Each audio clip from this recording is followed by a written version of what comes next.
The main hope and expectations is to see trustworthy leaders take charge of the affairs in order to build a better Nigeria. And so the expectations from the next administration is quite high.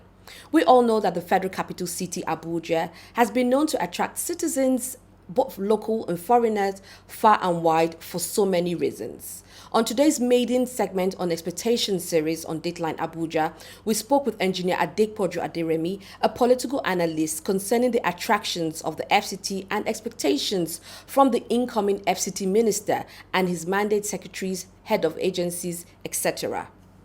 The Federal Capital Territory, Abuja, accommodates millions of people for diverse reasons.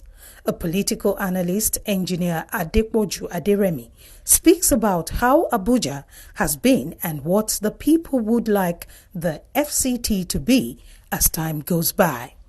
He further emphasized on pedestrian bridges in dangerous areas and gave ideas on how to ensure safety on the expressway of the city.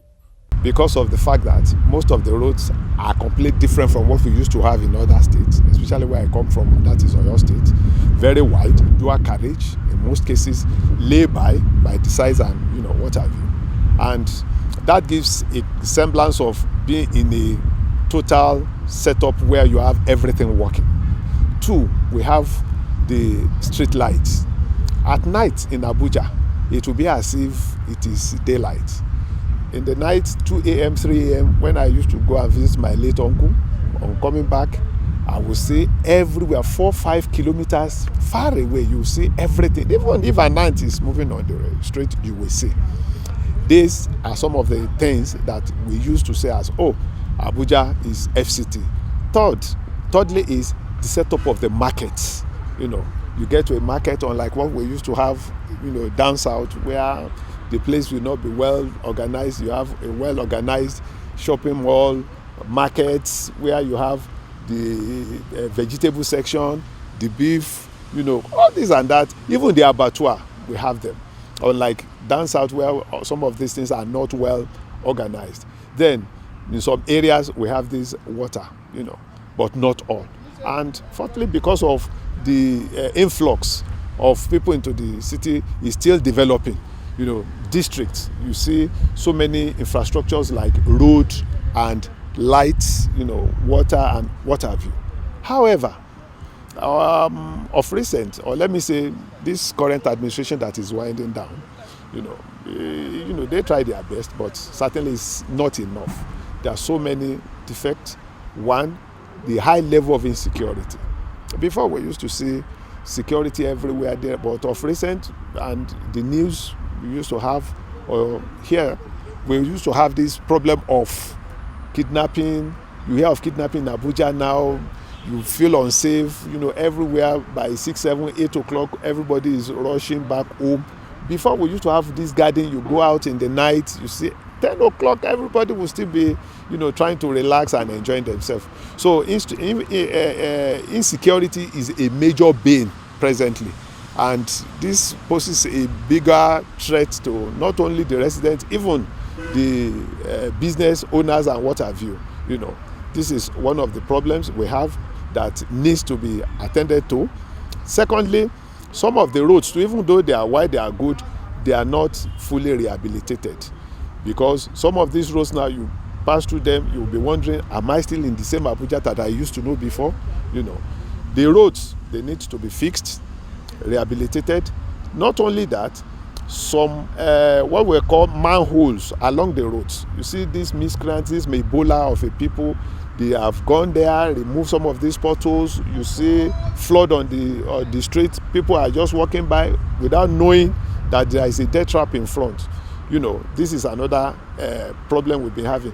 Then the menace of this Ebola, they come to your community now unchecked. They just remove something, they put inside their whatever, they go away with it. Even though they've been doing this, the current administration try in one area in this aspect. That is this task force that we call, headed by this Mr. Ikaru Ata or what have you. He came to my area in Kubuadia, they flush out the place, because before we used to have this problem of these Ebola people and all these people with no definite means of identification, looking around here and there, shanties everywhere. But this Ikaru Ata I really love the guy. He did a wonderful job by ensuring that most of these places, they flush them out, they scatter the place to ensure that the place is now safer. You know, it's, but one major area again that I look at that I know is a problem currently being faced by residents is problem of water. But I give it to the current administration too. At least the FCT minister, I think they have started greater water scheme, Abuja greater water scheme along my house there. Once a while I parked, and out of my inquisitiveness I tried to make inquiries. What are you people doing? These Chinese people do not say yes. This and that the government, the FCT minister is trying, administration is trying to put in place water for almost everybody, unlike some areas where what they have is boreholes, sinking boreholes, but not everybody can afford borehole. So this greater Abuja water scheme is going to help in the area of provision of potable water to the residents. And this goes a long way to say that, oh, this government in that aspect, we give kudos to them, you know. Then the area in this incoming administration, however, I want them to consolidate or improve. One, we have this problem of district. Government, currently the current administration is not doing enough in the area of opening up of new districts. What do I mean by that? And a virgin area, government would need to, they put it into district, they sectionalize them into district. What they need to do is put infrastructure, road, electricity, light, water. Once these things are there, developers will come, they make payment, they want to develop that area, they pay taxes and all these levies to the administration. It will bring in money. Then development will start. It will stimulate the economy of that local area where people will get employed, the local artisans, mechanic, bricklayers, what do you call them?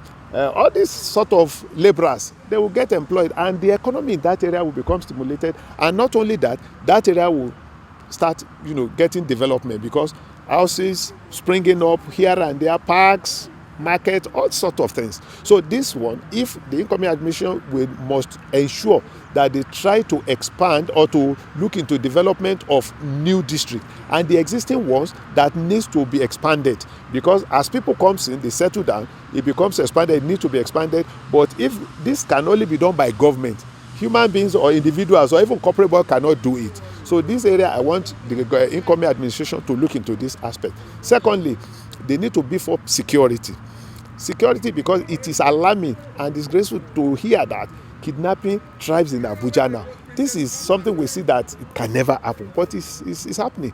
So the incoming administration needs to look into that area very critically, and in that aspect they need to work hand in hand with maybe the immigration people, because there are a lot of non-Nigerians that we see. Even me, I've seen some people, you ask them, they will tell you, I'm from Niger.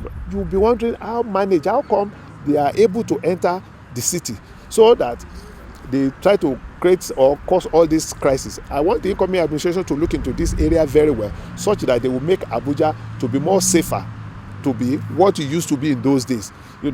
Aside this one, another area that I want the new administration coming to look at is to ensure that the hospitals, the general hospitals in Abuja, is nothing to write home about. And because of that, many of us, thankfully, families, they are working with government, so we have this NHIS scheme, whatever, that we are attached to some hospitals. But if you go to general hospitals, the situations there, the situations you get there is nothing to write home about, sincerely speaking. And we experienced it before we change. And I want the incoming administration to look into that area very critically. One, employment of more personnel, medical personnel, doctors, nurses, because you go there, the time, the queuing period before you get attended to is too high. Two, drugs. Some of these hospitals, they don't have. They will tell you, they will write, go and buy, and we call it a general hospital. Three, infrastructure, equipment, medical equipment, even generators. Some of these, there are times you get to some of these general hospitals, then the NEPA will take light and then the whole place will be dark. They will say, oh, a generator wants to work, oh, generator is not working. All these things are supposed not to be found in a place called Federal Capital Territory, the seat of government.